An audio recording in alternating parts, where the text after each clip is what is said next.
ফরিদপুরের টেপাখোলা পশুর হাটে এখন উৎসবমুখর পরিবেশ।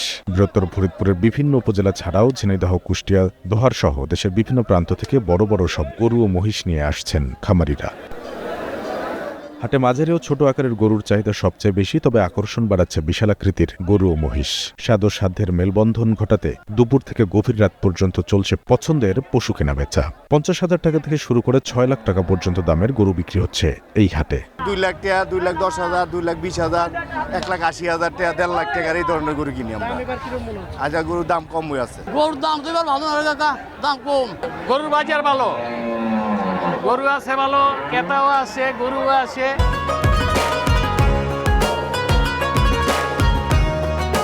এদিকে হাটের সার্বিক নিরাপত্তা নিশ্চিতে সর্বোচ্চ সতর্ক অবস্থানে রয়েছে আইন শৃঙ্খলা রক্ষাকারী বাহিনীর সদস্যরা। পকেটমার বা অজ্ঞান পার্টির তৎপরতা রোধে পুরো হাট আনা হয়েছে সিসিটিভি ক্যামেরার আওতায়। বড় অঙ্কের লেনদেনে জাল টাকা শনাক্ত করতে বসানো হয়েছে একাধিক বিশেষ মেশিন। ক্রেতা বিক্রেতারা যাতে নির্বিঘ্নে পশু কেনাবেচা করে বাড়ি ফিরতে পারেন সেজন্য সব ধরনের ব্যবস্থা রাখা হয়েছে।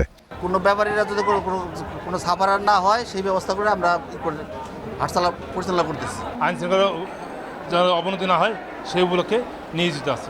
হাটে আসা পশুর যে কোনো জরুরি চিকিৎসায় তাৎক্ষণিক সেবা দেওয়া হচ্ছে। এছাড়া জেলার অন্য হাটগুলোতেও 30টি মেডিকেল টিম নিয়োজিত রয়েছে বলে জানিয়েছে প্রাণী সম্পদ কার্যালয়। হাটের সময় সার্বক্ষণিকভাবে ক্রেতা বিক্রেতার সহযোগিতা করবে এবং অসুস্থ পশুর স্বাস্থ্যসেবায় নিয়োজিত থাকবে। জেলা প্রাণী সম্পদ কার্যালয় সূত্র জানায় জেলায় 8,169 জন খামারি রয়েছেন। চলতি বছর জেলায় 1,03,361টি গবাদি পশু প্রস্তুত করা হয়েছে। চাহিদা রয়েছে 90,864টি। জেলায় ছোট বড় 42টি গবাদি পশুর হাট বসানো হয়েছে এবার। ফরিদপুর, সময় সংবাদ।